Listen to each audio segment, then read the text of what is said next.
Chanel from the HR, best squad. Every single view, no one can take guard. Vision of the crew, unstoppable in your face. All I say, we speak the truth. Chanel from the HR. Oh, somebody gives me some respect. Yo, that was bad funny. Just now, do it again. That was bad. Oh shit. Yo, that was just so funny because I did not. Come on, you gotta greet the people. I didn't anticipate that. Jobber Nation, welcome to another episode of the Jobbertears podcast. As always, I'm Janelle Femichar here with Sir Wilkins and Mrblacc. First things first, you heard it. If you were there at Ridgefield Park this past Saturday, so shout out to Battle Club Pro. That Jobber Slam is happening. It is on. The green light is a go. Saturday, July 31st will be the debut of Sir Wilkins and his opponent of woke culture, Simon Miller. And then we've announced already the main event of the show would be two of my sisters in wrestling, which I'm always blessed and thankful for to have. We have the Icons champion, one half of the Impact women's tag team champion, Miss Tasha Steelz, going against AEW's own and superstar in her own right, Miss Ariel Big Swole is in the building. So more information will be released as we get closer to the date. So just stay tuned for that. I know everyone's asking, where is it going to be, tickets, all this. Don't worry. Within the next few weeks, we will release that information. We will let you guys know. But it's going to be a family affair. So really, whether you like wrestling, you don't like wrestling, whether you like AEW, whether you like WWE, if you like Impact, doesn't matter. If you fuck with us, if you fuck with Battle Club Pro, just come out. This is like our baby. This is like a year and a half in the making. So, it's just very near and dear, I know, to the guys and to myself for us doing this, because it'll definitely be another, it'll be a level up for us. So we're really proud of it. So make sure to come out. Before we get started, trying to think before we do get started. But yes, this past weekend made the franchise reign. Battle Club has a new champion, so shout outs to him. The Dagger himself. Mick Drake, who I found out was an actual lawyer. So he has real life. he's a sports agent. Oh my God, really? Yeah, he has legit clients in the NBA, MMA. Yeah, my man is legit. Well, in and out of the ring. So shout out to the new Battle Club franchise champion. Also the return of Yaya, our brother, Jobbertears South's own. shout out to Yaya becoming Battle Club in the bank. He was the recipient of a title shot. Yes, anywhere, anytime. Shout out to him. So we're super excited for him and seeing where the road. I still hate you, Darius Carter. I'm gonna get you one day. And also shout outs to the return of Jesse Brooks. Jesse Brooks. If you have not, strong, make sure to YouTube her at our Instagram. She's her strong, suplex is out of this world. Yes. But it was so good to chop it up with her real quick and just really let her know, shout out to Dirty Heels. We're so glad. Shout out to Rap and Wrestling. Shout out to all the other sponsors. Shout out that to all try to come at me I'm no. Shout out to Doobie and Charlie. They was at the bar on Sunday. Shout out to them.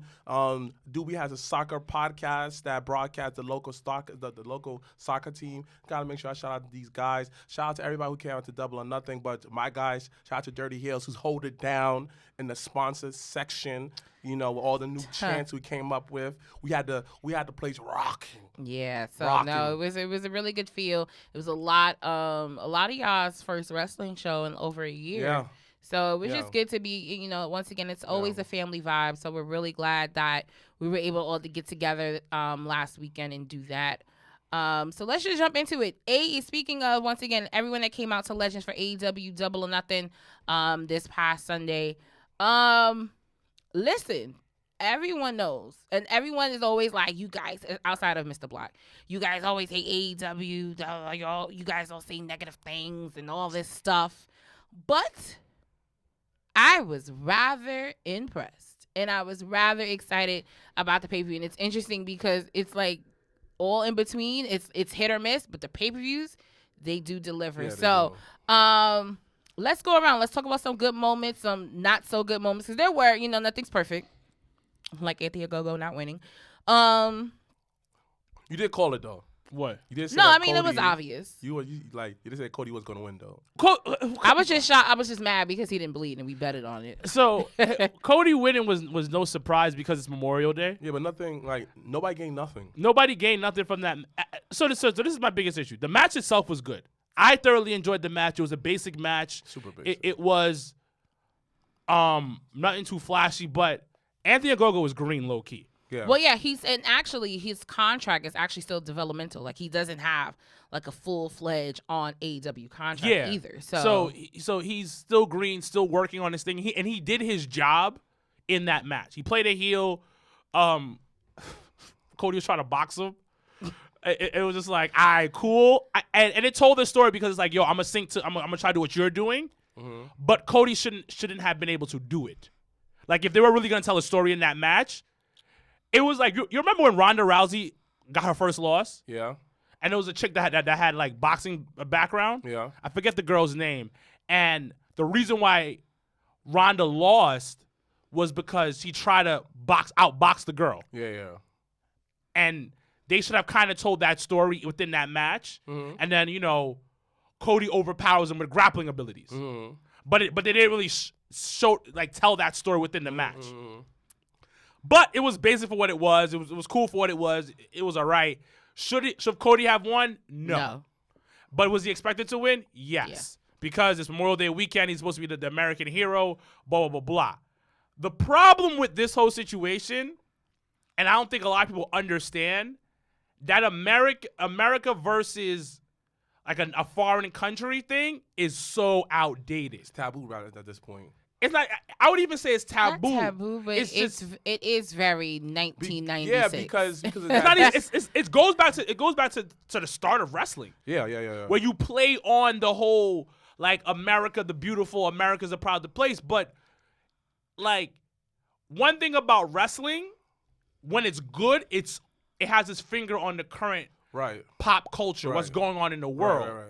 When we talk about Desert Storm, Right. and you had Sergeant Slaughter turn on everything, and then you had what was going on. Yo, what was wild? But then again, can they really have America versus another country in this climate of this climate? And that's what I'm saying. So no, you really can't because because that's when it falls in the whole cringy. The internet favorite words cringe and taboo. Because think about that whole outlet, right? We turn it into black and white. Like, come on, man. It was not about the race, but it is what it was. You understand? It's not even that. It's his promos. It was terrible. Because no, I'm talking about Anthony Ogogo's promos. Which are bare to none. Because he did a lot of promo online. But a lot of times when he spoke on his promos, it was about real shit that we as Americans have complained about. It was about stuff that we have a problem with. Kids in cages, he's talked about. Healthcare in the country. He took a picture on Twitter. He's very active on Twitter. Took a picture on Twitter of him in front of this mountain of like where tombs of slaves were. Like, you're pressing these buttons.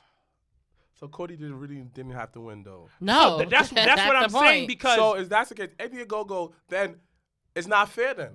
Because the same promo that you're cutting, how come Tony Khan didn't let Anthony Ogogo to basically to go down on TV instead of wasting our time listening to Cody? Listen, I It's checked not out. right. I checked out from that weigh-in. That Like, weigh-in it took was me trash. out. I was like, why'd trash. you hate the weigh-in? It was because trash. Listen, and I Yeah, like QT Marshall low key. with his gold I shirt. like My bad, with his QT gold Marshall. shirt. I actually Boy, low key. you need some new gear, boy. However, You can't be a leader of a focus- faction.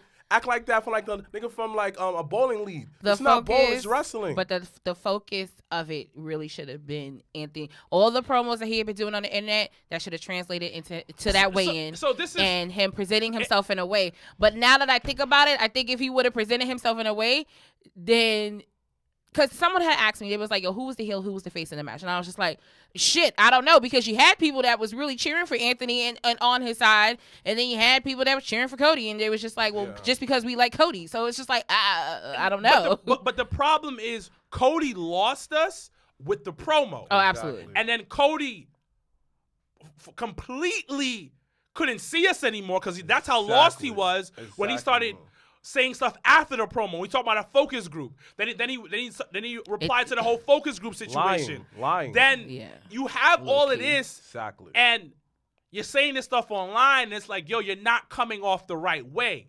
Right. This is why sometimes when you have old school minds who talk about the kayfabe being dead, like sometimes shut the fuck up, because you're ruining the mystique of the match. Correct. You know what? Zuka actually messaged me that this morning. That's why he keeps always saying the business is dead, because he's just like that. When he said this morning, he said the mystique of wrestling is gone because people don't. I don't think the business is dead because people don't. But the thing about it is the same way he said that the business is dead. You're part of the business. So instead of you complain about the business, it's not that he was complaining. But let me be clear. I think it was jokes. It wasn't so much him complaining. So let me not do that. Okay. It was just so much of. Whenever me and him talk about wrestling, it's just like that whole instance of, think of it when you first started watching it. You didn't. The greatest example is Vince McMahon. Vince, you had no idea he owned the company. Okay. He never gave any inkling. He just was commentary. He was doing promo. He was doing backstage segments. He was just he was talent. Okay. And the moment he got in front of the camera as the owner, that mystique changed.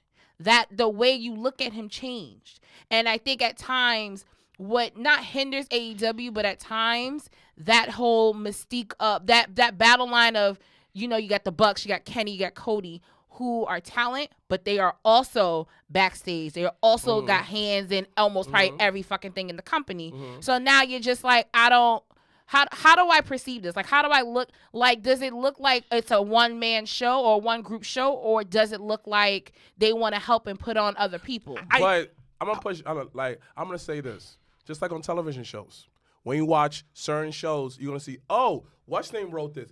Let's say it's Vivica Fox on the show. Oh, Vivica Fox wrote this episode. Okay, cool. Let me see what other episodes she had wrote during the series. It's plain knowledge of what's going on. That's why I say this. WWE markets towards kids. Because once you get a fan as a kid, look at us. I'm still a fan of Dino Brown to this day. So, times are changed. But a lot of us refuse to grow with the time to understand that it is what it is. This is why I envy kids now who are wrestling fans. Because they come into it knowing what it was. Yo, look, at the end of the day, some people thought that wrestling after they found wrestling wasn't real. Oh, it destroyed them. Okay, cool. That's it. That's you. So it is still up to us that if we want to go behind the stage and find out everything, read the dirt sheet, watch Wars Culture, watch all your shows, watch our shows, to really just like, all right. A lot of us know how to separate the wrestling from reality. When I watch wrestling, I realize that Braun Strowman is not a monster among men. He's just a big dude. I understand that. Bobby Lashley is a married man with kids. He would never be outside with these girls flaunting around, feeling on them in person. No. Learn how to separate But them. the thing about it, so I'm gonna throw this at you. That goes back to living the gimmick, though. No, but I'm throwing this at you, though. You are a wrestler. Okay. You're also an actor. Mm-hmm. So you're also putting on a performance on. Mm-hmm. So you have to make me believe you. Mm-hmm. Your business is a little different from being an actor. Mm-hmm. So for instance, Roman Reigns. And we always talk about Roman Reigns. The industry's talking about Roman Reigns. He's doing his best work right now. Mm-hmm. We all know he's married with kids. Mm-hmm. We all know he's one of the nicest guys in the world. Mm-hmm. But when he is online, when he does his interviews, even when he does his media interviews, there's still a sense of the character there. When he's on TV, the character, he wins at WrestleMania Backlash, cuts a promo while he's on the elliptical. You're there. You're understanding it. Mm-hmm. Now what Cody did was, you see people talking shit about your promo. You're right. You feel a type of way. No problem. But why react to it? Because you're taking away the mystique now. So it's not basically you're turning something real. You're turning it into reality. So basically, now it's not the business as an entirety. It goes back to what I said. It goes back to the individuals. Shout out to Darius Carter. Shout out to MJF. They decided to like bring the gimmick outside the ring. But it's not. You don't have to do that. What I'm trying to say is that a lot of times, and this is, I love AEW for certain things. And I hate them for certain things. You're bringing the fans in too much. Because there needs to be like a balance. I remember I went to a show once in North Carolina, and I was there early. I'm not going to say the promotion because it is what it is. One of the owners of the promotion was like, yo, when your match is done, do not come out to the crowd. Why are you giving these people so much access to you? Mystique. You gotta have that level. You gotta have that level, at least some type of boundary where your reality and your wrestling still is. It's defined. You don't want where you like how you mentioned, because I've experienced that too, where I've like hit up the boys like, where you at? I want to come talk to you. I want to see you. Like, where you at? And they're like, nah, we can't. And at first I didn't understand that. I was just like, fuck you mean why? And then it was just like, but when you're a bad guy or you're a heel, in terms, when you're a heel, you gotta keep that same energy. We always talk and we always stress about keeping the same energy. So when Cody did the promo, like, listen, if you're gonna be, I'm American, I'm gonna have me a biracial child, and I'm in love and all type of shit, keep that same energy. You getting on the internet and you sitting here talking about focus groups, and then you want to say you wasn't in focus group, and then all this. It was just like, but close your mouth. This is the same internet where if you don't say something, they criticize you. So, why do people hate Baron Corbin so much? I don't know. No, people hate Baron Corbin, right? For stupid reasons. For stupid reasons, but the thing about it, he keeps going with it. He doesn't really say much. He just literally be on his IG, making some chicken. You know, sirloin some steak. It still goes back to the individual then. But the thing about it, it's just the business in general, where we have pulled the curtain a little bit, but the thing about this goes back to society in general. Us as fans, when it comes to entertainment, we want to know what everybody's doing. You want to know the ins and outs. The ins and outs. And when you think about it, when you were, 12, 13, 14, and you were knee deep in some like Attitude Era, you were in knee deep into wrestling at the time, you had no access to that. But then yet it made you want to turn in every week. It made you want to invest in the product more because you were like, I don't know shit. And I think sometimes that's why, like, even with the show and stuff, like, I stay away from, like, the dirt sheets and the rumors and stuff like that because I want to still have a level of mystique from myself as a fan. Like, there's certain things I just don't want to know, which goes to you saying, like, people prior into things, but then you have the people that allow it. And then they think once you allow something, you think it's okay for on all boards when it's not. It just has to be a balance of how to do it, and it's hard. It's hard because it's a weird thing because like you'll get that major heat, and people say some fucked up shit, but then there's some. Marcus Marquez told me something once. He was like, "Yo, the problem is a lot of people nowadays want to be liked. To be a heel, you have to be okay with people hating you." Mm-hmm. But the thing about it is. That's why I was so none of bullshit, and that's why I said when we spoke to Jessie after the show, I said when she spoke about the Darius Carter interview, which you can listen to on the Jobbertears Network, cheap plug. I told her, I said we've been wanting to interview him from like day one. Like we were like, yo, we fucks with the character, but literally, I told her, I said if we would have tried even a year and a half ago to interview him, I don't think the interview would have went the way that it did. And I said, I think because he was still trying to figure out and find that fine line in between how to keep that mystique in his character and his heel versus actually being able to get in front of the camera and still having that balance of, all right, I want to talk about the business, but I still got to kind of keep my mystique a certain way. Exactly. But it's kind of like this. I definitely see where all y'all coming from, but it's kind of no one way to be successful in wrestling business. Is because, for example, you may see an old school guy saying that, no, I ain't going out to the crowd, blah, blah, blah, blah. Cool. But then his companions are doing the same exact thing, are now getting more bookings, more everything, because let's say that they want out of the crowd, and let's say that's promoted for another federation. So you know what? The fact you came out, shook my hand, talked to me, I didn't even know it, but like, I want to book you for the next show. So it's kind of like, yo, it's a catch-22. Wrestling is a catch-22. Exactly. Regardless. Because like I get what you're saying. I get what you're saying on that. I don't agree, but I get what you're saying. Like there's not one way to do something. But I think there's a fine blueprint of how to go about certain things. 100%.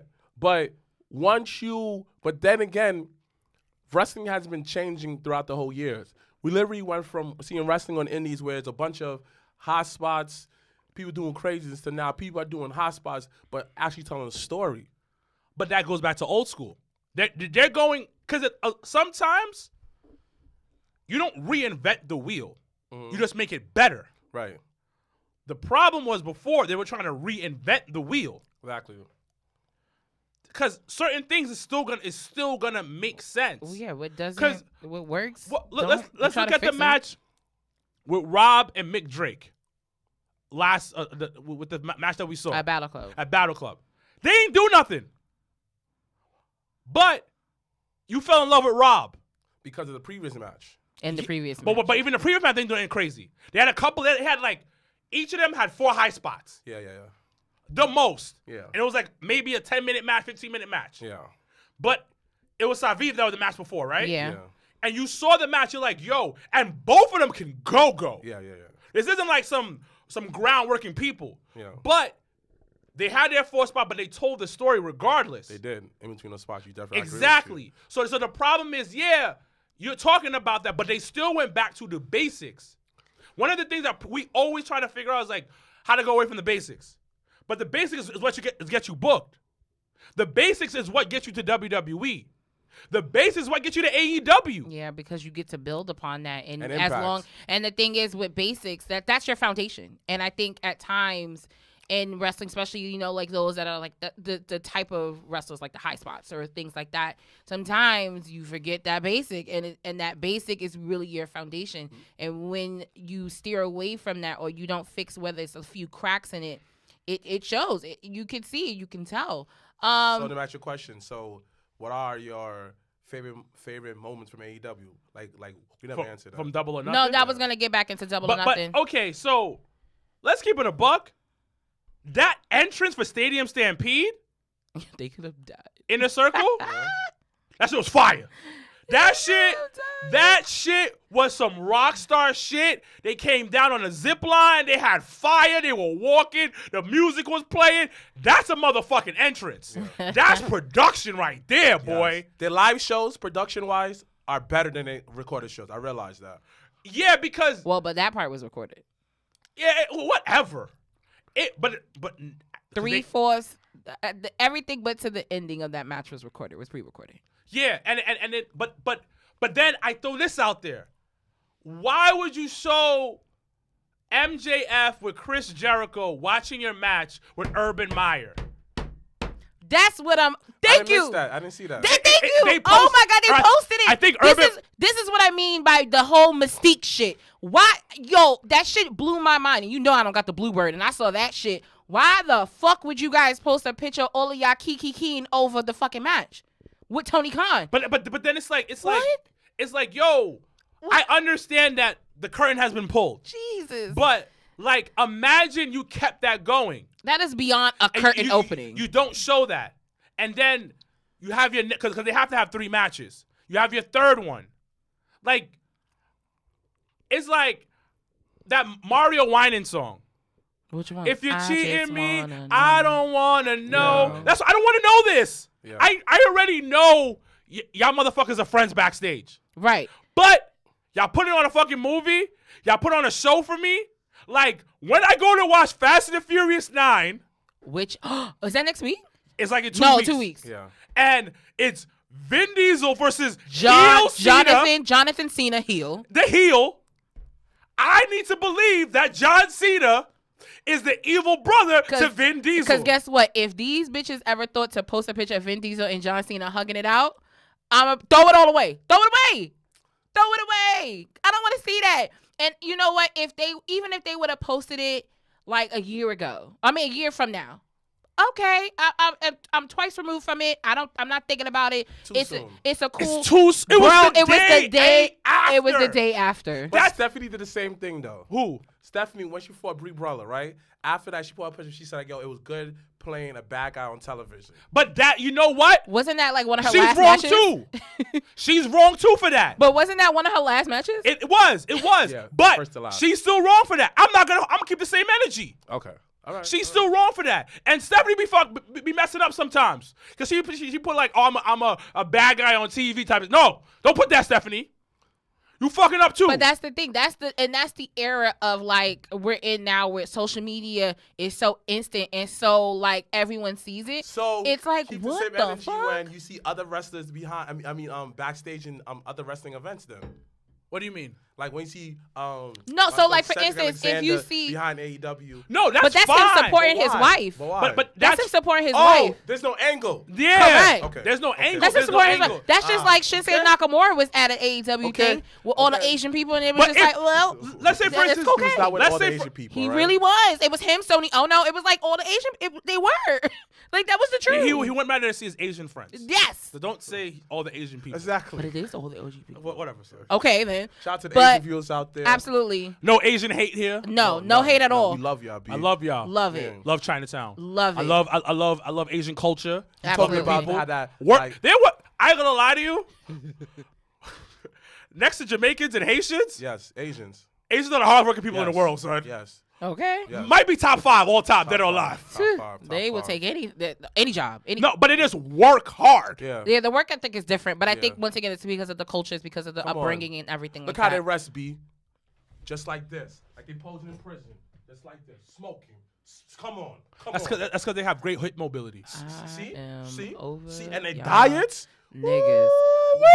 Diet is amazing. Over y'all Hot niggas. tea, Hot tea. I'll do hot Daily. tea. daily, and some great So vegetables. going back Ooh. into AEW real Ooh. quick, They eat great. other great. thing, one thing that I the match I actually really like, Let's hear it was this. odd Let's hear this. that I was like, oh shit, was Hangman Page versus Brian Cage, and I was just like, It was cool. good. oh shit. I feel like Hangman And- Page, like Brian Cage been stretching. And like, I he like- was very fluent recently. And I like the fact that, you know, once again, I'm big on storytelling. I'm big on, like, where is this going after? So the fact that, you know, all of Team Taz try to come out, try to help him. Ricky listen, I know, Ricky, you got a broken neck, but please continue to be on Not a TV. broken neck. Bro, please. Homeboy's money, son. Please continue to be on Homeboy TV. is money. Please continue to showcase yourself, even though you can't take a bump right now. Please do, because that, to me, added the flavor to the whole match.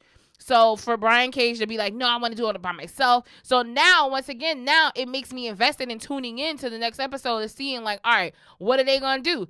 But then sometimes they don't even pick up on it. And that's always my grip sometimes with AEW is that they'll build something and then you're hanging on and then They flounder. they don't Yeah, do I it. get what And you're it's like, saying. what? You know what match was good? What? So, y'all already know I don't fuck with Soul Glow Kenny that much. Yeah. But Soul Glow Kenny did his thing on Double or Nothing. Yep. And one of my favorite things Outside of the roll up. was him hitting motherfuckers with different belts. Exactly. I love that. Mm-hmm. I love that. Soul Glow Kenny is becoming this, Weasley heel. Mm-hmm. And he should stay in that lane Yeah. because you're not cool. Yeah. You can't be a cool heel. Yeah. You're a cornball. I'm a cornball. So I know what a cornball looks like. Whoa. There's a difference between a cornball and corny. Oh, my bad. I apologize. I'm corny. Kenny's corny. So I know what he's king of corny. Yeah. So There's if a king you're of Iron Fist. Yeah, there's if a king you- of corniness. if you're king of corny, Okay. you stay in that Weasley Yes. heel lane. Exactly. And now Soul Glow Kenny is playing that Weasley heel. Because he was trying to be a cool heel in the beginning, and you can't be a cool heel. Yeah. You're just way too corny. Yeah. That doesn't work for you. Yeah. So now he's on this corny heel type of thing. My only drawback from the pay-per-view is the Young Bucks match against Eddie Kingston and Jon Moxley. I'm going to say this. Were they playing heels well in that match? Yes. But there comes to a point I don't need a 45 I minute don't to need an hour an 80-minute match. I because don't the need thing it. about it, you're trying to get a bunch of shit in that doesn't need to be done. Because, and this is my thing. You're going to do your super kicks. You're going to do all the moves. We have a checklist of all the moves you're going to do. You're going to That's do fine. them. You're going to do them. But let's bring it down because you did I think they killed him with the They won with the wasn't super kick. Was it super kick they won? They won by No, they the did. knee. They did. They like move that they do together. Yeah. Because So then one of them was out holding Kingston out. Yeah, but regardless, you want to build up to those moves. So my thing is, the Young Bucks matches are so long, you do so many moves. Gassed out. But the thing about it, they lose. It's like credibility. Because the match is so long and there's so many so many angles of like different things. Like the whole fucking Good Brothers coming out and then Mad Random Kazarian comes. Like, what the fuck is going on? Just the match, but that just it makes it look. It gives it that sloppy but feel. Kazarian doesn't make sense though, because he did. No, vow from to the make last beef. week. No, but it's not even. But the thing is, though, you gotta watch Being the Elite to know that. But the thing about it's not even And that. if you don't watch that, you don't know that. It's not even that. It's the in-ring stuff. I'm really getting at with because it's like. I agree with you. Like, because it's like, yo, you could have had like another match, squeeze another. you match. could have had another match between that, but Yeah. also You could have like, another women's match. but not even that. It's like that roller coaster ride is now is too long. I want to get off. It is cool. It is cool, yeah. Because I want to get off. we understand how athletic you guys are. We understand that you guys have these crazy spots, but it comes to a point. It's too many of these. Right. Condense it. So when that big spot comes, you're like, holy shit. But if that big spot is another big spot, another big spot, another big spot, Exactly. another big I spot, wanna turn it 45 off. minutes in, I want to turn it off. I'm just like, yo, what are we doing right now? But the thing about it is, with all that time they could have saved, they could have added to the whole Mara versus Lance Archer match. I felt that. Yeah, that was rushed. I yeah, felt. I felt that it could have. I more didn't time feel with that like- match. It was the BTE trigger. Yeah. Yeah. Thank you, Sal. That's Thank what it you. was.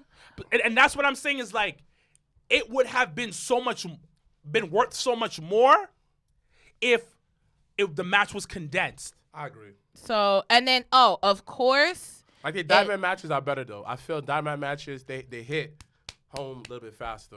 So and Even then those be too then long. the other match, and then we'll talk about the Casino Battle Royal real quick. The other match that honestly I haven't felt the bar shake for an AEW thing in a long time. But when Britt Baker, your new AEW Women's Champion, won, that bar lost its shit.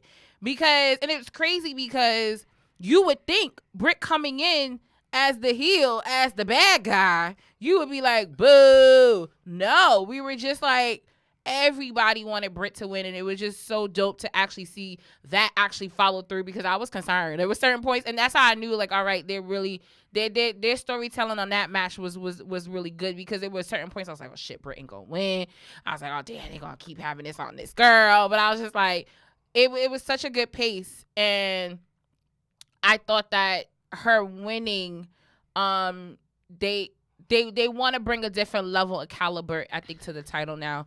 I think especially, I mean, it sucks that she lost the belt in front of fans, and that was the first time she probably defended it in front of fans. So I thought that part was like, damn, but I still think overall it was a really dope match, and I'm super hyped for the DMD era. It's time for new eras of Like, AEW. I feel like Koshida, that's her name. Yeah. Koshida. Like I feel. Just say Sheeta. Sheeta. I Yeah, 'cause I feel was that like, she never captured me as a character on AEW. Her in-ring work is cool, whatever. I've never allowed her, but I feel how she presented herself was very like stale. very basic. You can Yes, say it. I It's okay. feel I'll say it for you.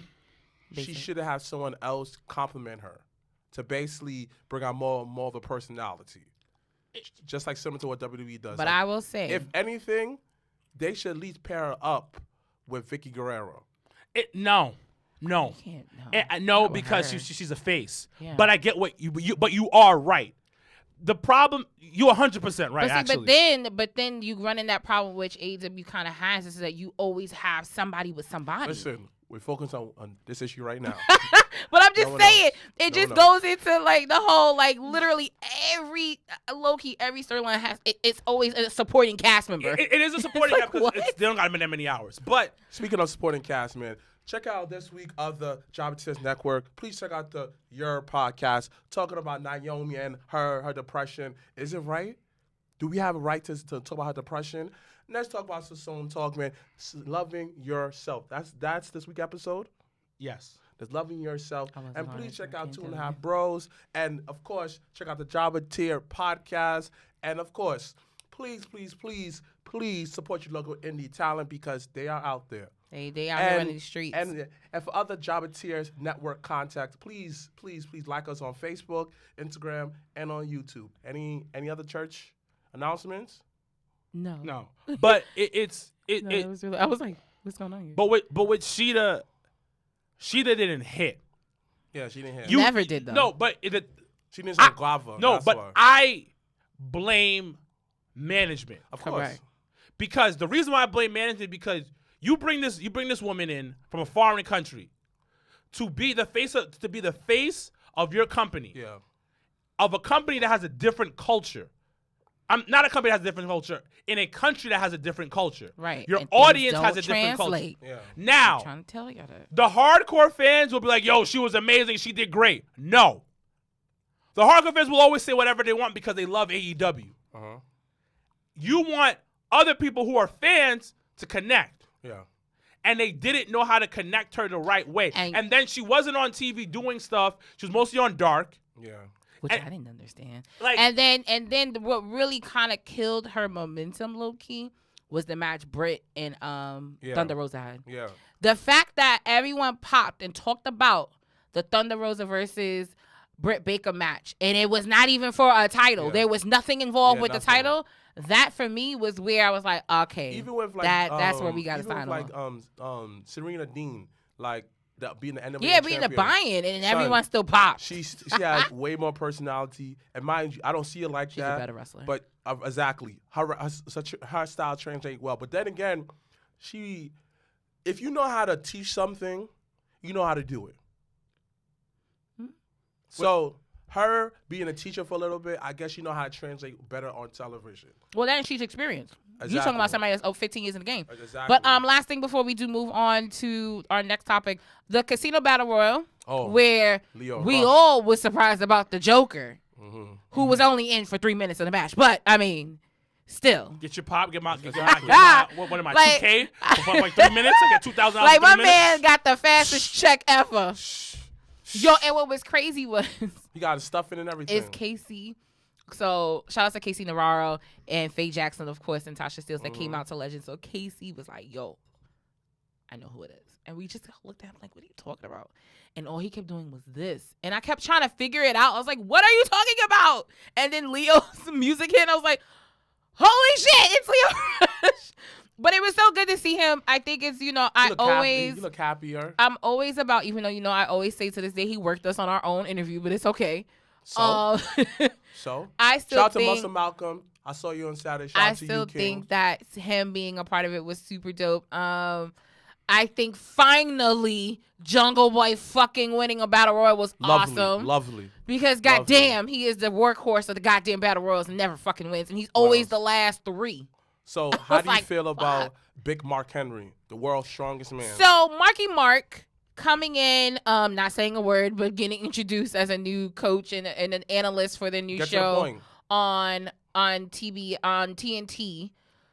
It's a with- pay-per-view. Get to the point. That's it. Well, that and there's probably other things, but I think what Mark. I mean, honestly speaking, it didn't. I was like, okay, like I was just like, if that's the route he wants to go, because everyone was in a whole like uproar, like, oh, Vince, he's gonna be upset and blah blah blah, and Mark Henry, and it's just like, listen, he's not doing anything in the company right now, and. Once again, it seems like Vince always does the exit interviews. So he had a conversation with Vince. They had an understanding where he was like, listen, I want to do more. You can't do, well, I don't know what to give you. Well, then, the result of that is I got to go somewhere else and get, where I want to be. And it's just like, that's just life. This is the number one thing I always stress, whether it's on the podcast, whether it's in person, is the fact that wrestling is a business. People forget that shit, and you know what? It's just it gets frustrating because it's like at the end of the day, you have to do what works best for you and your family. What you got to do and put the food on the table. Like you gotta figure that shit out.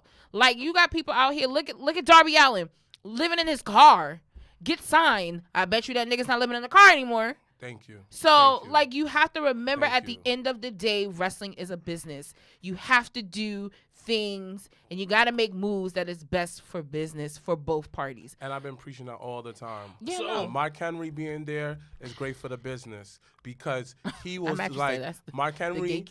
That's you the person that's going to need bring the black people in. that too, and you need that guy to tell Are they these gonna use dudes like No. you need a guy to tell Cody and Mega like, hey, put it down, idiots. That makes no damn sense. So I'm gonna rewind. I'm gonna push back. I ain't finished. No, I'm gonna push back on that one. Well, go ahead. Yeah, like you need somebody like that.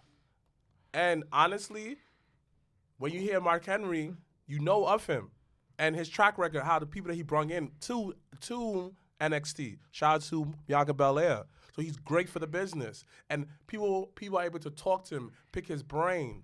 So another great move by AEW. We talked about we need more people who's brilliant behind stage, right? Everybody was talking about that in the beginning, but now when they try to do that, it's a big deal. Listen, people got to eat out here, and Vince understand that. Yeah, and Mark Henry Tony- did it in the Tony Khan want to right. throw all this money at all these people, and they don't get in the ring and do anything. That's his business. But that's fine. But that's how you build up. That's how you build up the team. Listen. Shout out to Tony Khan, Booker of the Year, because Which how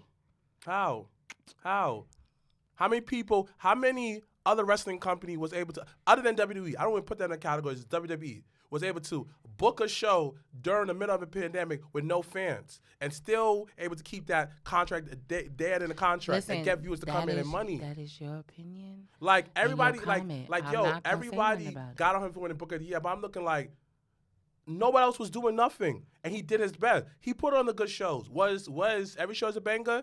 No, but it was more bangers than it was duds. I mean, I just think when it comes to, it's just hard because really 2020 doesn't count.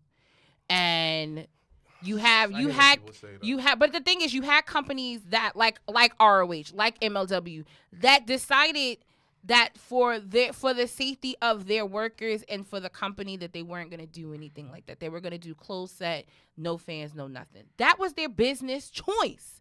I just don't think to make that a part of the argument of why he should be Booker of the Year. I just think that's not a valid point because you had people that was their decision. And to be honest, Tony wouldn't have been able to do nothing unless Vince was able to do it first. Again, everybody else had the same opportunity, just like a business. You make your choice. Make your choice. But yet, you all applaud these businesses for staying open during the pandemic. But yet, a wrestling company, which is a business, you don't applaud him. No, absolutely. Especially as mine. I'm not downing him staying open. It's just I don't like when people are so blind to the fact that he wouldn't have done it unless Vince did it. We're not taking that away. That's all. But that's all I'm saying. You're not. I'm just saying, this is our platform. This is what we tell people. When you speak to other people, they get so hindsight about because they love the difference. They love the product, and that's fine. But you cannot deny the fact that wouldn't have had – everything's a cause and effect. Everything. You can't deny that if that wasn't the cause, then that wasn't the effect. That's all I'm saying. Listen. You're preaching to a guy who understands this. No, but I'm just saying. Listen. I'm gonna push back on the Mark Henry thing. Mark Henry coming in, you have 20 plus in the business? Yeah. Over 20 years. Coming in, help recruit, help people become better. Rumor has it he helped Pac become a better heel when he was in WWE 205. I heard that too. Yeah. Actually, you have little things that he can do, right? But all these motherfuckers gonna listen to him? Because you said we talked about having people backstage. Who is backstage right now? You have one of the greatest technical wrestlers to ever step in the ring. He can't sell for shit, but he's one of the greatest technical wrestlers ever. Mr. Dean Malenko. Dean sometimes sells. Don't do that. Dean Malenko can't sell for shit. You hit him, he'd be like, oh, Dean. You just hit me? Shit, we didn't even talk about Sting not selling the fucking suplex. He did. He sold it. I will say but it was great. I will say it on this podcast Sting? today, so it can go on record because I've said it numerous times. Sting is overrated. Yo, son. Sting. I don't agree with that. There's always a I'm nigga like sorry. you and a dad hat. I can't agree with that shit. And I'm gonna keep this dad hat. Well, I keep saying it once again. yo, I want niggas who would say But police I just like just, down yo, there, too. I cracked These up. dad hat niggas. I B. cracked up when we were watching it at the bar and Scorpio fucking suplexed him and he popped up. I popped. Yes. I popped. I was like, Ethos. but I was just like, damn, Sting, you didn't even let him. You didn't even sell it. Damn, like it was just so funny. But go ahead, finish about Mark Henry. But like I said before, listen, Mark Henry could do great things, but are they gonna listen to him? Because they have a lot of vets back there. They got Dean Malenko, But they are got gonna Jerry listen to Flynn. him? Good point. Are they gonna listen to what he has to They say? got Dustin. Yeah. So what's gonna happen? Now I'm assuming that they brought him in. Got Big Show. They're gonna have more vets back there, and they're gonna help him out. But they have to listen too. And But that's everywhere. yeah, but that is everywhere. They're trying to put a system into place, but are they going to listen? That was always my biggest thing, because it's like, yo, you have all these people back here, you're not even listening to them. Because we've talked about that, and I was like, but they do have people back there. They brought a lot of coaches and agents That open old school. to help him out. So I don't know if they're gonna listen to him. I'm not mad at my Mark Henry getting a check. Nah, not at all. Either, yeah. Get your check. Get your check, Pop. Like, Do get your check. do what you gotta do, but don't waste his time. Well, So, speaking of check. hires and niggas getting fired, what's up with you? Yeah. What's up with your So releases? Black Wednesday, and once a year, always happens. Always comes around. I don't know. This shit happened numerous times. And It's like having Kwanzaa well, and no, Christmas it was and like Hanukkah. that's You know, like, wild. on the same day. funny. That's wild funny Hey, for no Kwanzaa reason. and Christmas and Hanukkah on the same day? Man, Well, sometimes it Man, could be man, like man. within a week apart. But anyway, that's neither here nor there. it don't touch the same. It's like, it's like having Hanukkah, Christmas, Hanukkah, Christmas, Kwanzaa, and your birthday on the same day. Oh man, it's like a party in your mouth. It's like having party chips. Man, But- the best chips ever, by the way. As we are saying, Shout out to the hood right there. Shout out to Dirty the Hills. wrestling world was shaken by some releases So, this week. So you what's your opinion, had, you know? huh? What's your opinion? Go first. So released this week has been Ruby Riott, which I totally disagree, but she'll probably really do well in the indies, and that's okay. Buddy Murphy, super upset about that because I think he's one of the best. Like, he was definitely a good technical wrestler in 205 and WWE, whatever. Aleister Black, who we'll get into that when we talk about Booker T's comment, because I'm not totally hurt by it. So but it's okay. the complete roster. going hold through on, it. 1 second for the vets backstage. Dean Malenko, Oh. Jake Roberts, Taz, Jake Arn Anderson. Roberts? Remember Snake? Yeah, but He's there. he's One of the best heels of all time. absolutely. Tully. Cannot wait for the You have Dark Vicky Side of the Ring Guerrero, episode. Jerry Lynn, Dustin Rose, Big Show, and now you have Mark Henry. That's a good collective of people. Yeah, and that's what I'm saying. Is like you gotta listen to these guys. They know what they're talking And, about. but then the thing about it, your EVPs, Think they know more. I'm gonna leave Anyway. it that way. Go ahead. They think they know more.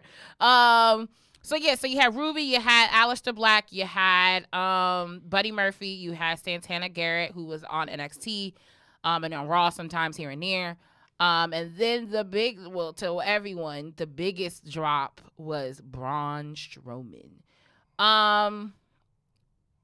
I didn't think that it's just hard because sometimes things just anything in relationships, jobs, things just don't work out, and it's not a shot to their skill, their craft, what they bring to the table. It's just at sometimes you get to a point where there's nothing else I can do more or I have more for you.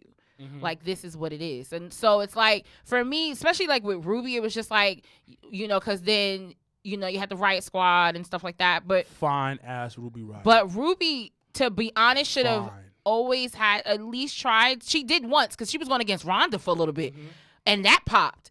She To can be wrestle. honest, correct. Like wrestle. And which is why I'm saying the indies, she's going to eat that shit up. Complete package. But I just felt like she definitely deserved a more of a singles run than always being with agree a with you. person. Once again, everybody getting in the uproar about Braun, and Braun still had some years on his contract left too. But it's just at the end of the day, there may not be nothing for them left, and you know, it's like I said 20 minutes ago, it is a business. And at sometimes you got to make sad and unfortunate cuts to do certain things and move in a certain direction because, you know, one of those rumors, not saying that like a real credible source has said it, but a former writer of WWE had said that they're looking to move certain pieces because they're looking to sell the company. Sell the company. So like, and I heard that that guy said that this week. I heard, because y'all know I listen to Jim Cornette's podcast.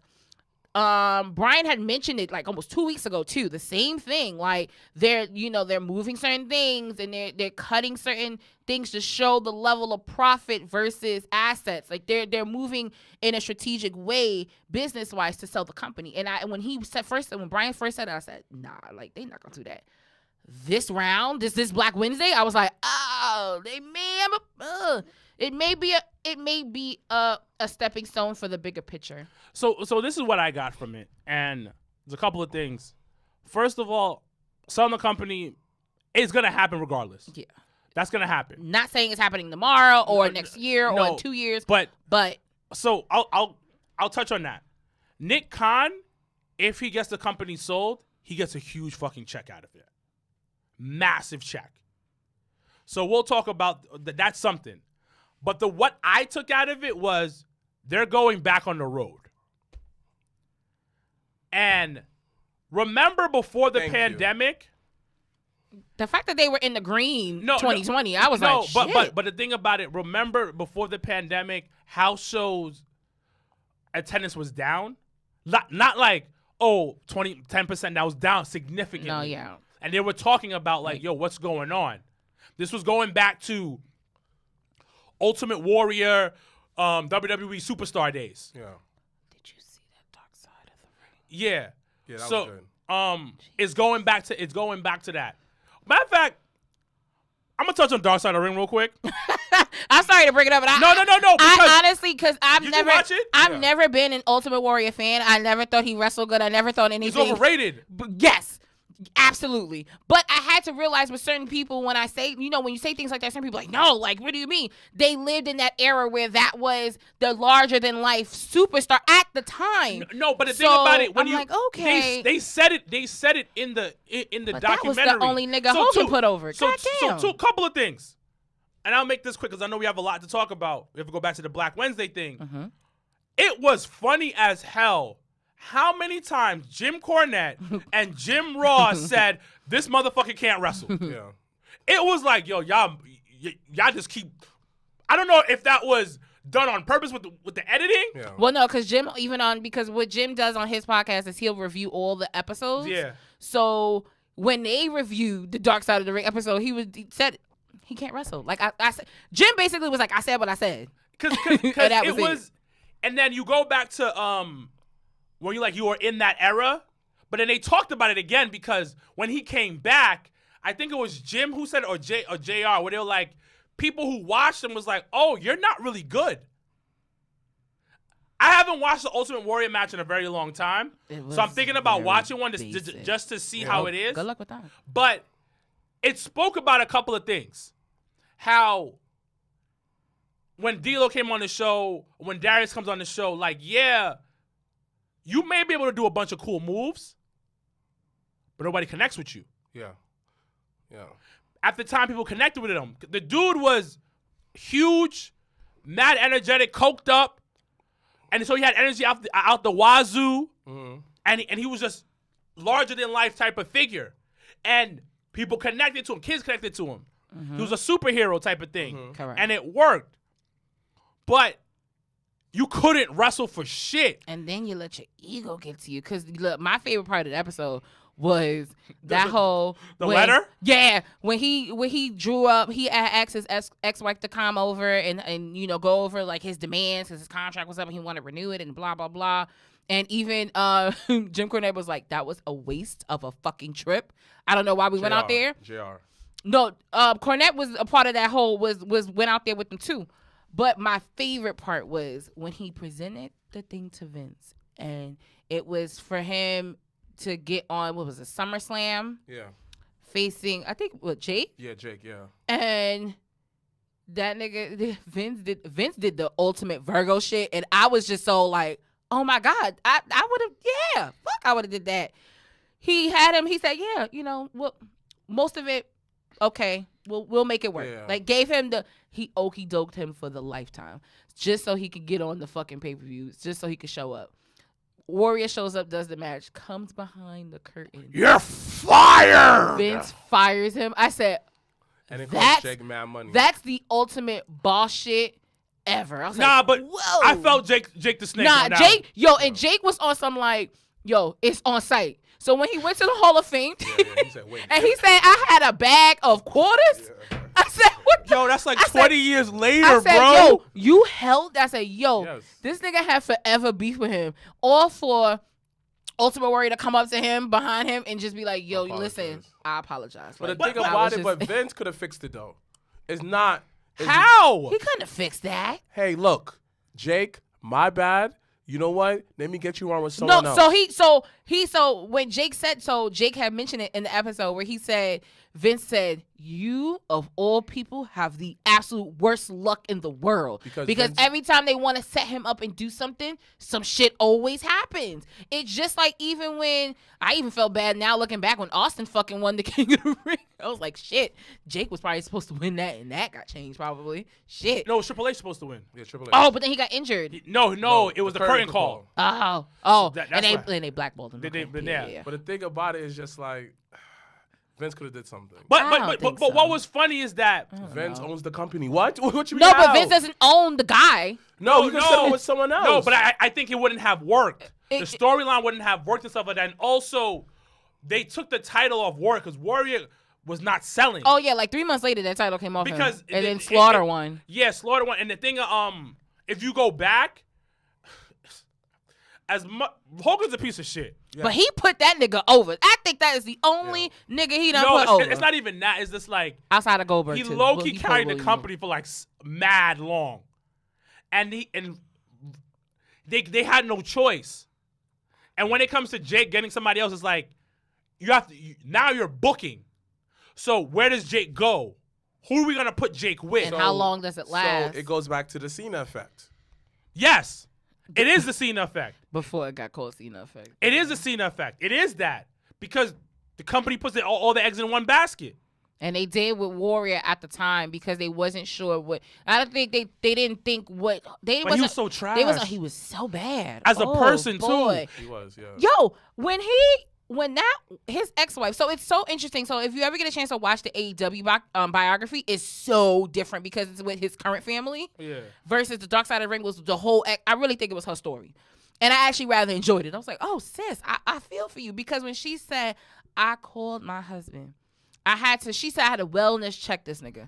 I wellness checked him at the hotel he was at, and they said he was just asleep. So she said, okay. Then she calls the hotel room, and she calls him, and she hear a whole bitch in the background. She was just like, yo, when your ass get back to his house, you gonna get these papers.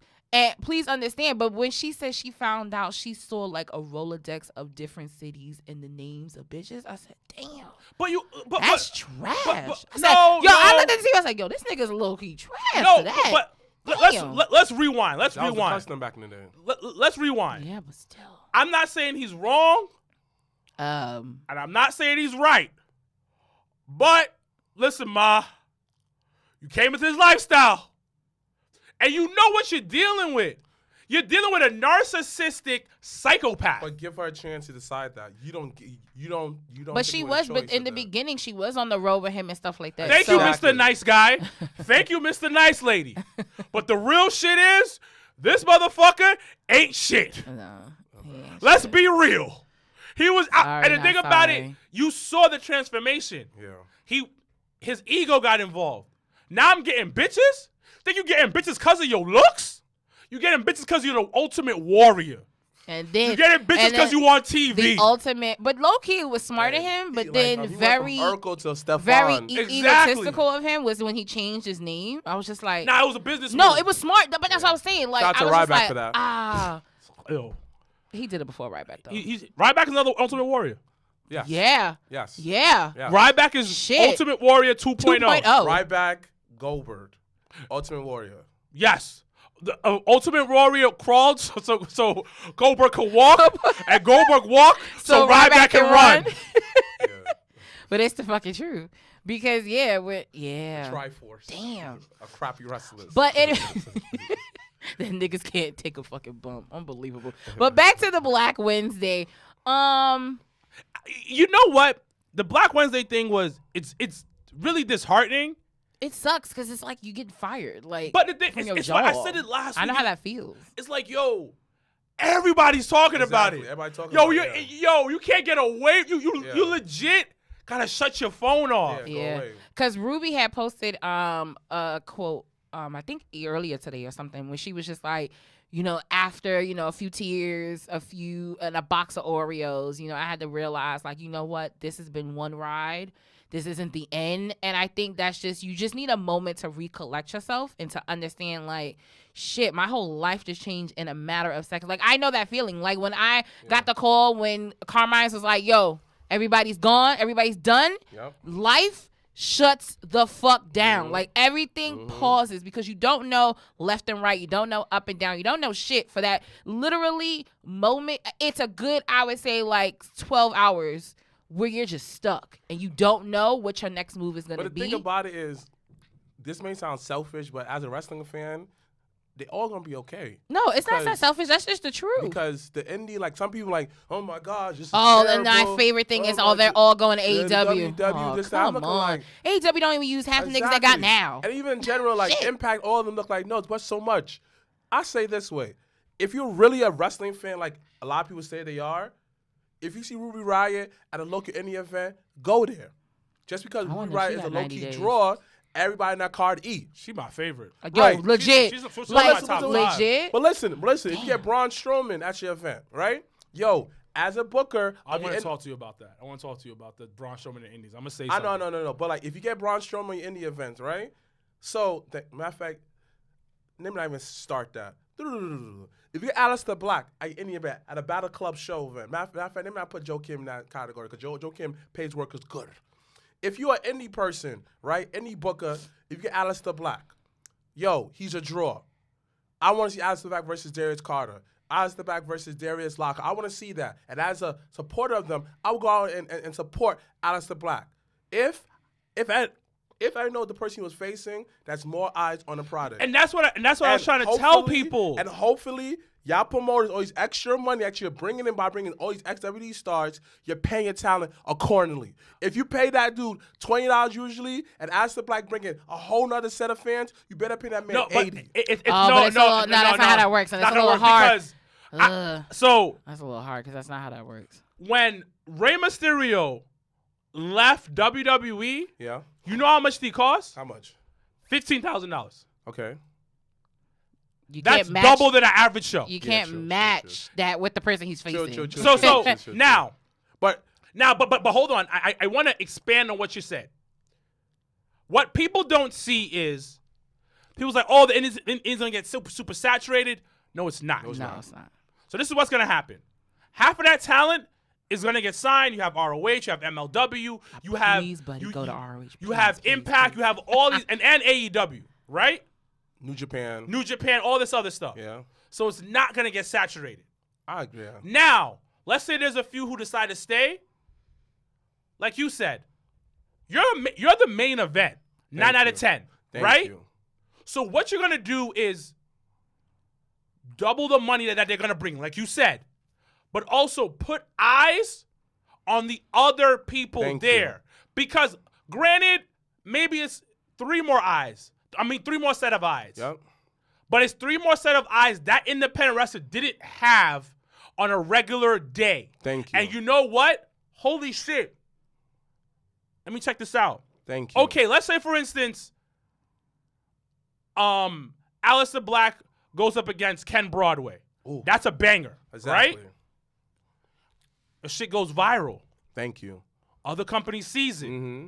They check out, they see what it is. You see what I'm trying to say? And then Ken Broadway get more bookings. Exactly. And Ken Broadway, I'm not speaking for him. He said, you know what? I got my mans. He's good as me. Or like, come along with me. Just exactly. Because it's a growth that happens. Exactly. And the thing about it also, there are no superstars in the independent scene anymore because they all got signed. So you know what? You bringing in a little bit of these former superstars from WWE, they're going to help make new superstars. Granted, it might not go over.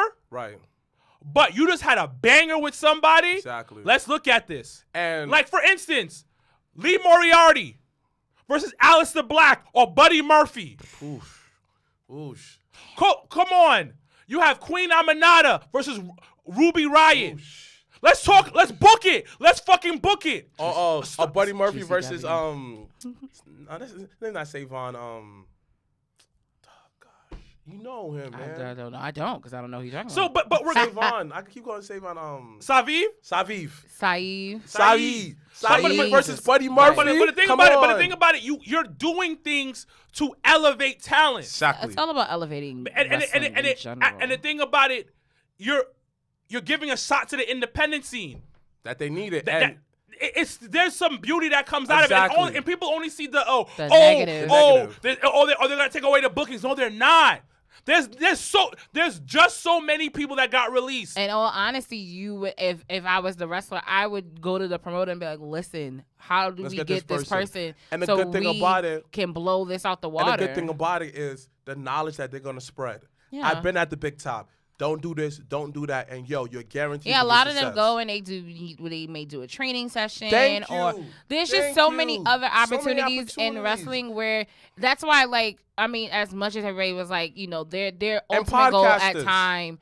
Their ultimate goal at time is, WWE. But then, there's always, I mean, you don't think about it in that moment, but you put a plan in together and a motion together where there's life after WWE. Like, honestly speaking, look at Leo. Like, exactly. Leo, before WWE, was hot on the indies, got signed, went back on the fucking indies, fucking still murdered the shit, then popped up as the fucking Joker on Double or Nothing. But the thing about it, hold on, you get paid more. Exactly. Yeah. Your value increases. Daniel Bryan said it. Daniel Bryan said it. There's one chick, I'm not going to say her name. She was on WWE for a hot minute. Mm-hmm. Like 2 seconds. Yeah. No, I'm probably not even really on TV. Yeah. She goes on the independent scene. Her booking fee is double. Correct.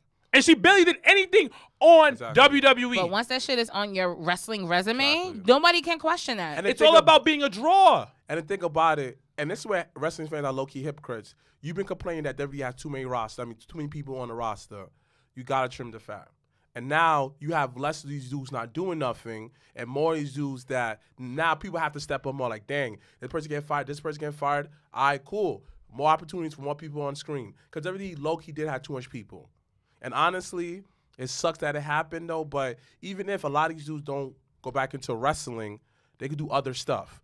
Movies, commercials. And guess what? A lot of them are big gamers. They can do their Twitch thing again. Yes, hold on. I want to get onto that. Aleister Black said that. He was on his Twitch. He's like, yo, they gave me a platform. And look what I have. You have a Twitch. And he's making money. Remember, Zelina Vega said she made more money on Twitch than she made in WWE. And Lana made more money on advertising on Instagram. Bro, like, there's so much that they can do. Granted, I don't want nobody to lose their job. Exactly. Because that's the worst. That's the worst. But the thing about it, worst. These people are gonna be fine. They'll be all right. Because they're superstars. But I just think everyone is so quick to always, look at it from a negative lens instead of seeing the positivity in it. Seeing that, once again, these are the seeds that can go back into the ground, that can grow and fucking be bigger than anything. And once again, it's not to say that they won't, come back to WWE. It's not to say they won't go and do other things. You know what I mean? It's just everyone's journey is different. And I think, once again, as fans, sometimes we don't consider the actual person and consider, like, what, even though, and I'm telling you personally, losing your job sucks, but that journey and that ride has now elevated you as a brand, elevated you as a person, given you opportunities that you would have never had. So, like, you have to think of those things too. Correct. They're good. And they're so talented. So what about Braun? The thing about Braun, I don't see him on the independent scene. I don't either. Me either. I don't. I really It don't gotta see be because really he hard. was low key talking shit about really hard. he was low key talking shit about the independent Yeah. scene. But it's not even that. I just don't. I don't- see it happening. Me You and know Joe- what's weird? It's just like there's not a lot of big guys on indies like that. Like tall, like how Braun is. There's like a few because then Yeah. I feel like everybody else is low key signed.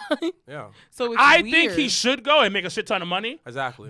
I think what Braun should do right now. You had a multi-million-dollar contract. Hopefully, you save some money. Yeah, You hire a publicist. yeah. You're a That freak. nigga better go. That You're a listen, freak of nature. He better hit You're the- a former He strongman. He better hit the Batista line. He better hit the Batista Bro, road. he could do some acting. Do some stuff Someone like, said that if you go to New Japan, you'll make a lot of money. bro. Well- He's A buttload of money. But the thing about it, he's a freak of nature. Yeah, he's a big, like- he's a ganjin. He's Like, a- like- come on. The thing is, then what you. The Yeah, issue sometimes with big guys is you have that like. So what are you gonna do with them? So that like my whole. And so that's why I never like being like most of the time like this person's gonna go here. I think this person will work here because especially with big guys, this is like if he went to New Japan, he's gonna be by far the biggest guy there. What are you gonna do with him? And he learns how to work better, Exactly. becomes a better worker, Exactly. and then the thing. I mean, Brock was over New Japan. Exactly. And Brock Kurt. did his thing. Exactly. Hulk Hogan was in New Japan. Exactly. Brock was in New Japan when he was still doing shooting star presses and shit. But even that, like, iron sharpens iron. Exactly. Listen, listen. We've all said this. There's no excuses in this time of wrestling. There's the reset button that happened in 2020 happened for a reason, and Exactly. now that the world's opening up, now Everybody's that gonna be good. shit is popping, you got to be on your P's and Q's. Let's talk about real quick. You brought up in our little handy dandy group chat about Booker T because everyone. Oh yeah. Booker's little comments. I can't with him. So Booker T commented about Aleister Black and about like his gimmick in a sense, and I kind of agree. What was? Do you want to pull up the thing? Or you want me to read it? You can pull it up and read it. Yeah. All right, hold on. Oh no, this is Kenny. This is CM Punk said this. Okay. All right. So Booker T on his podcast, the Hall of Fame podcast, talked about Aleister Black's getting released by the company. Mm-hmm. Booker T stated that Aleister Black didn't do anything to set himself apart from other WWE superstars on the main roster and criticized his character. Booker T goes in and says, you can't give a guy an intro, give him a black gimmick, a dark robe, and go out there and become a star. You know, you put him on that thing, mimics Aleister Black's entrance.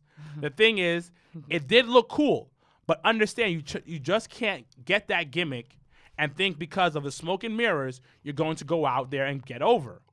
Aleister Black is a good worker, but I'm looking for a guy that's talent. I'm looking for a guy that's going to go out and do things totally different than everybody else on the roster.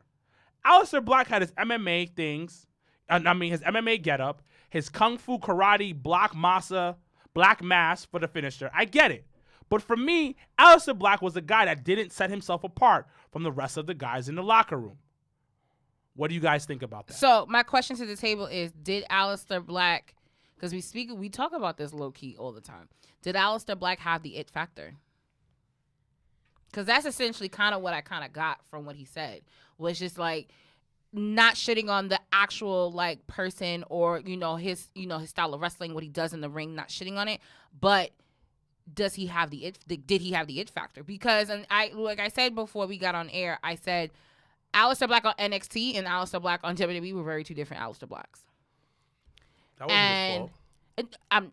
We're not gonna say we're not gonna play the blame game even. We're not gonna do that. But I just was giving a very like how he was and the pop that he got and how he connected to the fans and how it translated on the NXT brand was very different from how it translated on WWE. But on Raw or on SmackDown. Okay, again, but look how he was brought up in the tag team.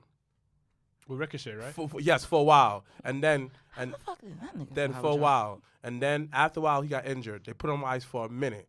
NXT, as soon as he came out, you felt his presence. He's like, oh, who's this guy? It was a cool entrance.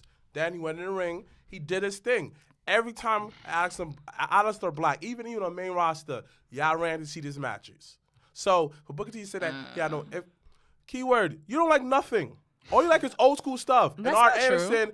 Listen, I love me some Arn, but that's like not the true. biggest- Okay, like- so what we're like the not biggest movement what is we're like not the, gonna do the though is arm we're not bar. gonna spread propaganda because it's not like I don't like current things because clearly we always talk about shit. You rather old school But wrestling. But it has nothing to do about old school or new school. It's just about the fact that the character never hit me the same way it might have hit you. And that's just in general. But it's just the fact that Booker T don't understand that world. Because if you understand that world, how it is right now, there's a mad gothic people. So he spoke to an audience. So either way, he did. Booker T don't understand certain things. That's it. But that's just. But then, then I question then with going back to AEW, hiring Mark Henry, hiring Big Show, hiring all these people that may not have been in that era. Then what? They get it. Do they though? They get it. All I'm saying this: Aleister Black, Booker T is allowed to have his opinion, but I got to disagree that didn't with him. sound. And that's fine. That's fair. Because as soon as he came out, everybody was talking about that. Who's that guy? Right, Who's but that then guy? when the smoke cleared, which you still All asking right, questions? Let's break it down. NXT, he did his part. The company on NXT did their part. Main roster, it was always a really up and down. It was never one solid push. If they kept the momentum that you had in NXT going, they don't be a different story. We would not be talking about this. But then the funny thing is you have people that you have fans that don't watch NXT but watch WWE. So regardless if they would have carried what he did in NXT into WWE, people still might have been lost. They would have been like, what the fuck's going on? Because some people don't watch. I know people for a fact that do not watch NXT. So the fact that even if they would have tried to carry it over, it would have still been a disconnect. They wouldn't have known. They don't do a good job doing it. The only time I felt that they did a great job connecting NXT to WWE, like to like the other two shows, is when Survivor Series. They really did a great job that's the of purpose, showcasing them. So they don't do that at all. So okay, I've said this before and I'll say it again. Let's talk about. Side note: the only time that I felt that they ever did that really connect that bridge is with it was with the Four Horsewomen. That's the only time that they really connected that bridge. Because even with Paige winning the WWE Women's Champion on the first night, they never talked about nothing that she did in NXT. Say how that she was double champion. They never took did that. With that one, that was because NXT wasn't what it was today. NXT, Aleister Black hit, and I've said this before because NXT is a smaller pond. Mm-hmm. NXT's style is a whole lot different. It's very independent wrestling, but it's like kind of polished. It's like polished independent wrestling. Polished. Okay. Kind of like how AEW's independent wrestling on steroids. Mm-hmm.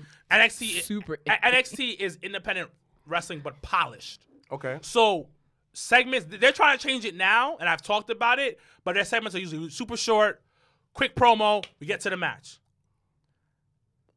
And it's not about, it's your gimmick is there, but not about your gimmick. Okay. Aleister Black comes on to the main roster, or the flagship roster, what we call it now. And his thing doesn't hit 100%. You are right. It's the way that he came in with the thing. But that whole thing was sloppy. That call-up was sloppy. Yeah. That's one. Number two, he never evolved his brand or the gimmick to be on a larger scale. But he came in right before the pandemic. A couple, maybe like 4 or 5 months before the pandemic really hit. Yeah. So he was stuck in, it was like a weird time. But the pandemic was like, you either sink or swim. Because they gave him a push. I think it was Paulie that was handling a lot of the booking at the time. He did. He when he made his statement, he specifically thanked Paul Heyman. Yeah. Now, if Booker had said this before he switched up the gimmick and started doing his promos, 100% agree with Booker T. But He switched it up. he switched it up, Yep. got bigger, got more creative. And I'm going to say this because a lot of people be saying this shit. There's no creative freedom in WWE. One of the key things that Aleister Black said is, I came up with that gimmick. That whole Godfather type of feel, dark Godfather type of feel gimmick. Yeah. He said, I came up with that. He said Vince liked it. Vince said he loved my creativity. It was just he had bad luck. He got cut. So once again, because we got a few more minutes, I want to go to This Week in Wrestling real quick. But did he have the it factor? Yes or no? Now, the it factor, he had it once you saw that gimmick that he was doing. You started seeing him evolve. Because the problem is a lot of these motherfuckers come up from NXT and they don't grow their gimmick. They don't evolve, man. They don't evolve at all. Because the thing about it, Pokemon the shit that you do in NXT is not going to hit on the flagship roster. More cameras, bigger crowds, bigger arenas. Bro, your shit has to be bigger. The only motherfucker that hit when he went to the main roster, the flagship roster, was Shinsuke Nakamura. And the reason why, because the motherfucker used to wrestle in the fucking Tokyo Dome. That is true. Motherfucker, you had to switch, you had fucking, this motherfucker, Bobby Roode. Yeah. That shit, that Bobby Roode NXT and Robert Roode in WWE, But he very did too always different. try to switch it up, though. And then he did, he had to. If you notice, even though that he don't get featured, like every time he does get featured, he's winning the title. He in some kind of feud with something. He does stay busy. No, yeah. I mean, that's because, he's a veteran in the game and he, knows how to maneuver certain things. He got called up in 2019. He wasn't really doing anything. It was like the middle of 2019 going towards the end. Yeah. The pandemic happened. When the pandemic happened? March. February, March. So 2020. shit got shut down. It takes a while for shit to bubble. cook. Yeah. Because they had to find him a spot. Because they didn't have nothing. He was doing tag team matches for a while. Yeah. The thing is, you got to evolve. And he didn't evolve, but it was too late when he decided to. Mm-hmm. When creators started getting behind him. Budget cuts. And I'm telling you the budget cuts because they're going back on the road. They But don't I want to like spend the less whole. money. So Yo, I was thinking the same exact thing. they kind of keep it where they do like blocks of 25 cities. Like I think that is pretty dope. Where now you're building up and you're amping up this 25 city tour. Because think about it. That's like how with artists, musicians, they do that. They hype up the actual tour that they've set up with all these dates already placed. So you think that the new house show model should be more like tour dates? Yeah, that's perfect because imagine this. So now they have it out where you have the list of 25 cities, and you already know Mondays and Fridays is Raw and SmackDown, and then the whatever in the middle city that they have is when they do a super show that Saturday. That's what they're doing. They're not doing where they're doing a random Tuesday in fucking Chattanooga, Tennessee. No, they're doing it where it gives an actual tour feeling. So where you have. For instance, let's say you have for North Carolina, you have SmackDown, you have Raw in Atlanta, you have the Saturday show, or something. You have Friday night in Charlotte, and then you have Saturday night in Greensboro, and those and in that area you already know in a sense of a territory, you already know that area is big on wrestling. You can build that feel. Or you may have a pay-per-view on Sunday. But Right. it gives. I think Right. it works them less. It does. It gives, I think doing it that way, it gives that heavenly balance that I think a lot of wrestlers have been looking for and wanting pre-pandemic. And I think that them making these roster cuts is they try to make them going on tour big. Them going tour big and they spend less money. They do, yeah. Because you have less money on the books. Exactly. Like having Braun Strowman make $1 million, you looking like. But he's not really doing anything. Exactly. Right. And Now, Aleister Black was a little funny, but I think they were like, we can handle him not being there. Once again, to go back to your question, to kind of wrap it up on that one, does he have the it factor? Maybe.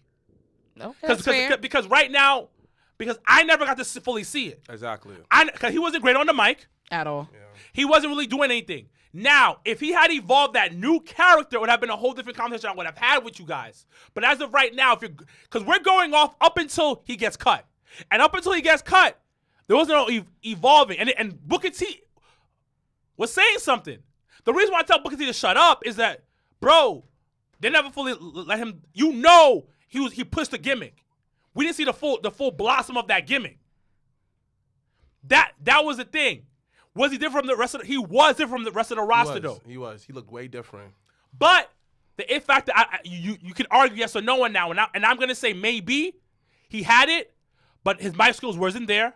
And didn't really separate from the roster. Because I can kind of say that. But go ahead. I think we have to move on quickly. Yes, real quick. This week in wrestling, once again, we talked at the beginning of the show, AEW Dynamite will be when we drop this episode because of TNT and basketball and stuff like that. So we wouldn't be able to talk about Dynamite. But baby, Raw this week, I was like, shout outs to the new guy on the announced team. He's way he's better nice.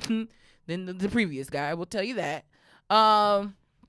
Thank you, Bobby Lashley. I think someone probably, or MVP, somebody probably heard me say them hoes that other week was trash. So this week's hoes was very nice. There are women. Exactly. This week's women Like that were before, in the VIP lounge. You feel better? Yes. They were better looking than all those before. But this week you had the third hour of Raw, over 1 million people viewed. Because it was Kofi. Correct. So you had Kofi versus Dry Ass Drew. And Drew now will be facing Bobby Lashley at Hell in a Cell for the WWE title. You should have won.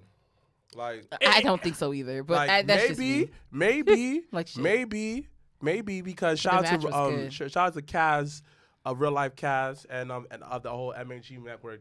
That Darkskin brother does a lot, but they're dropping hints.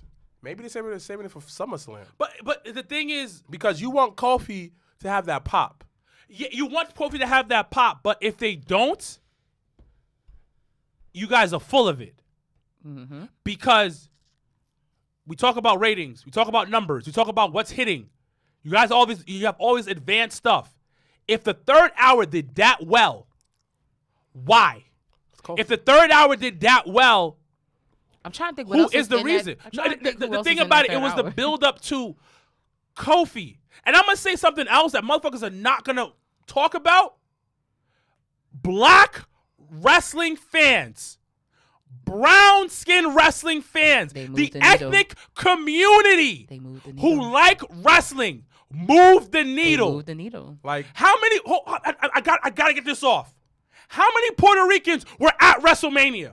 mad Puerto Ricans. How many? Let me tell you, I Spanish people in general. came back to work. I went because all the guys knew. So I work at Cat. Everyone knows that I work at Cats now. None but Spanish people there. That's okay because we be living it up. Those are your cousins. All of literally. them know. All of them knew I had went to WrestleMania. All of them. The first thing I heard when I came back, yo, did you see Bad Bunny? I was like, y'all niggas don't even watch wrestling, but y'all niggas want to question me about Bad Bunny? What the fuck? Hold on. Let's rewind. Let's rewind. Let's rewind real So, quick. Let's rewind Put real that quick. on the table. First things first. Shout outs to Bad Bunny. Absolutely. Bad Bunny, and a lot of people and They shit on him. Dave but Meltzer. Hold he on, wait. fucking moved to Orlando to train for 3 months before WrestleMania. But and mad people don't know that. No, but the biggest thing is his crossover appeal. Exactly. Bad Bunny. Half of the ignorant ass white wrestling fans that were on Twitter shitting on Bad Bunny, like who the fuck is he? Why is he on here? Not realizing how valuable this man was to WWE. WrestleMania. No, WWE. Yeah, We're not talking general. about WrestleMania. You gotta remember, We're talking about WWE. He was 24/7 champion. Yes. He was- went to fucking SNL with the title. He went to performed on SNL with went- the title. He went to SNL with the title. Come on.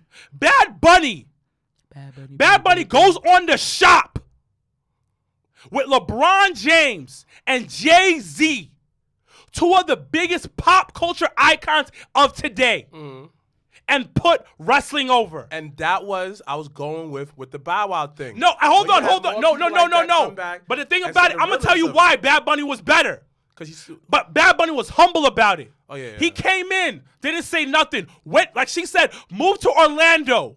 Yeah. Trained, busted his ass, Thank you, didn't Norman Smiley. didn't say a word about anything. Just kept working. And you know what happened at WrestleMania? It goes back to my point.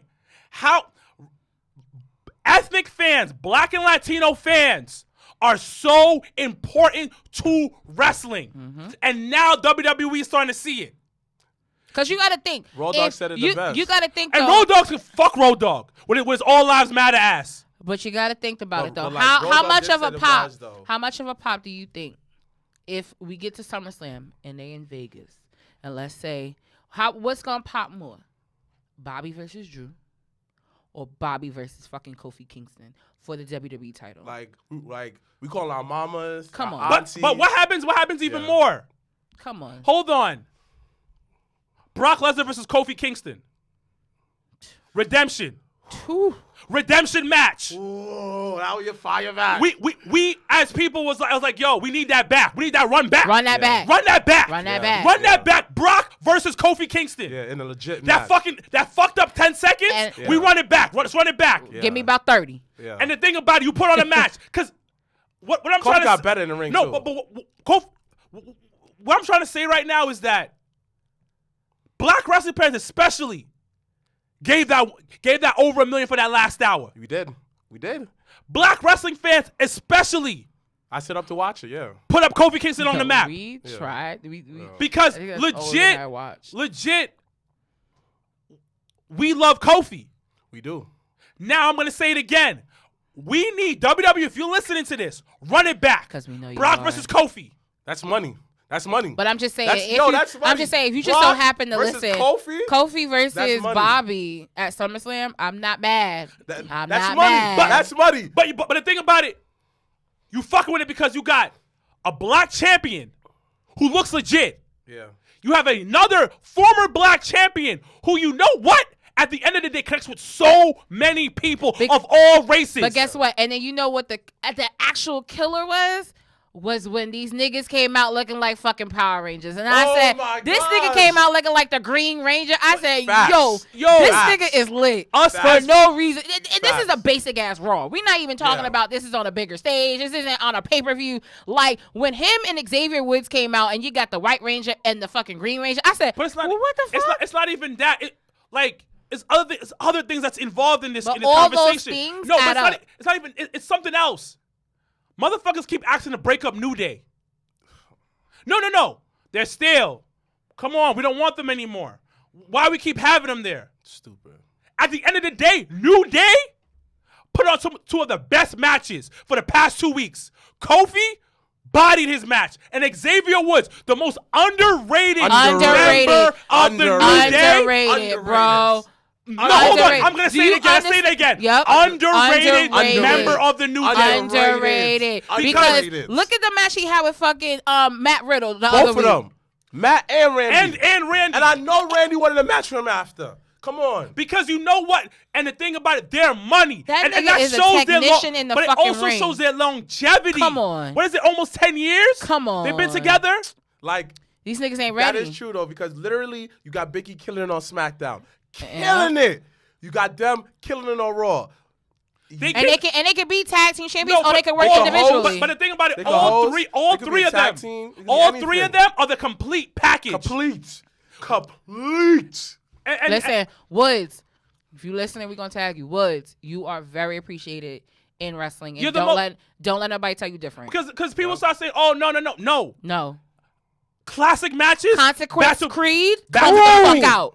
Ooh. Yeah, y'all niggas don't know. Ooh, they know Consequence about Creed, Consequence Creed. they don't know about They that know about nigga. my son They don't know about my nigga Consequence from TNA, Creed. not from Impact. That was the real. TNA. That was the real Ooh. American on fucking Whoa. TNA. How about that Facts. shit? Y'all niggas don't know. Like y'all gotta get hip to it because at the end of the They don't day, know. Teach these devils. all you see Teach is these the devils. face value, but you have to go back and look at the journey. And the journey Xavier Woods has had is fucking phenomenal, and you can't touch that. You can't. That's a bar. But the thing, like, yo, Enzo, holla at me. That's a bar. they have creative control. Multiple tag team champions. Yep. They have individual titles, Yep. and they can wrestle their asses off. They're not Ultimate Warrior. No, they ain't no Ultimate Warrior. Oh, Goldberg or right back. No. The Triforce are crappy Nah, wrestlers. Real quick though, NXT. Yeah, we don't get Let some me hate about tell Ultimate you, Warrior, though. Oh, well. Next week when we talk about the go home show NXT, y'all in for. I'm kind of upset that Adam Cole. Adam Cole It's currency. is money. is hitting GOAT level. Adam Cole is hitting That's beneath GOAT him. level, and He's y'all currency. and y'all Adam Cole's currency. Y'all not there yet. Y'all don't know yet. But when I tell you this week on NXT, every part. Do you want to even know how? Let me tell you how people complain about storytelling. The fact that the Zaya Lee chick went all the way, she dug up beef.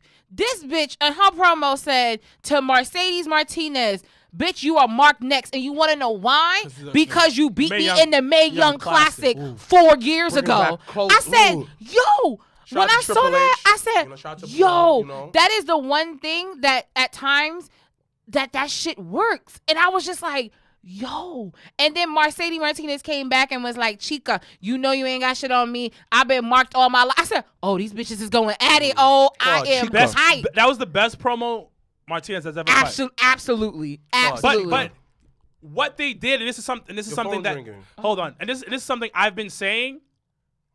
They let them be themselves, right? That's one. But they're connecting. Mm-hmm. They're connecting to the crowd. Both of them have accents. Both of them, you know, have their own way of doing things. But they're connecting. You have to connect. The promo doesn't have to be the most amazing thing in the And world. It don't gotta be long. It just has to connect. And that's what I'm long. saying that didn't work out with Sheeta. She didn't connect At all. and I'm not gonna put all the blame on her. No, They didn't put her in They didn't position her well. They low-key set her up for failure. I did say that many times before when they had all those Japanese girls, like, I'm not connecting with them. You use all this time on YouTube to shoot BTE and like, you know, all these drunk shows, whatever, which is cool, whatever. But yo, bro, showcase your talent. I remember when AEW first started, whoever, like, randomly they show clips of people like, we covering this person, covering that person. You don't do that no And more. low-key, whoever, once again, is production manager for AEW, listen, Tony, pay for less commercials, please. Oh my God. Pay for Come less on. commercials. I know you got it. Especially you the final hour. You got it in the budget, bro. Fucking do it. But NXT this week for me was up. They're once again setting up for next Sunday. They have NXT in your house, where it will be a fatal 5-way for the NXT title. You have Karrion Kross, you have Adam Cole, you have Kyle O'Reilly, you have Pete Dunne, and you got Johnny Gargano in a fatal 5-way. You also have Ember Moon versus Raquel Gonzalez for the NXT Women's title for In Your House Takeover. You have what else is going on? You got that Xia Li versus Mercedes Martinez match, which now I'm fully invested and on board for. Shout outs to MSK for them points. I appreciate you for this week. Where they retained the NXT titles against what should we call it? The Fatismo guys. But they're talented as fuck. Also, special shout out to, I know you don't go by this name anymore, Christian Casanova, who is now Carmelo Hayes, for you having your debut match this week on NXT against Kushida. You had your first match live, and it was for the Cruiserweight title. So once again, shout outs to you, bro. Super proud of you. Super proud. Anything else this week in wrestling? No, not really. I know we're out of time. So once again, thank you guys for... Thank you. All the love and support we've gotten since we've made the announcement for JobberSlam. We truly and utterly appreciate it. We will be taking sponsors. Listen, I don't care if it's $5. I don't care if it's $50, $100, $200. If you would love to support and sponsor JobberSlam, please make sure to contact us. We will get you all the information that you do need. This is for the culture. We want everyone to be a part of the show in every which way. Whether you're from the crowd to helping backstage, we really want people to feel like this is their show just as much as ours. So please make sure to look out for more information on JobberSlam. We will be back at Legends from Hell in a Cell in about 2 weeks, because this weekend we're going to party hardy for brunch. So we won't have the takeover viewing party, but it's okay. Yo, we doing our brunch this year? Listen. No, we're worried about the show. Oh, yeah, the show's #1 right now. That's all I'm thinking about. I wake up, go to sleep, think about JobberSlam. So that's the only thing we think about right now. But if we do some things in between to lead up, we will make it work. But once again, thank you for those that came out for Battle Club this past weekend. Thank you guys so much that came out for Legends for Double or Nothing. We truly appreciate you guys always coming out. Make sure to look out for the flyer for Hell in a Cell, because that'll be the next time we're at Legends. Any last words or anything? You should do your church announcements at the end. I think that'd be dope. But no, hopefully they do. But anyway, matter of fact, to anybody who watched it to the end, please drop a fist in the comment below, so I know that you part of the job. We and appreciate it. Please drop the fist. Well, you can't no say, matter what the color, just drop a fist. Sign up before we go. When Andre posted that picture of Thomas the Train talking about Braun, I fucking rolled. You couldn't tell me shit after that. But thank you guys so much for joining us. Thank you guys so much for listening. The countdown begins. Jobber Slam, July 31st. Make sure to be there, be square. As always, I'm Janelle from HR here with Sir Wilkins and Mr. Black. Hashtag Black Excellence. Hashtag we go. I was over, got the hands in motion. If you go with rolling, no need to focus. Traveling states and over oceans. You gotta wait till your coast chosen. Trying to have lines outside the show like Harry Potter releases at Barnes & Noble.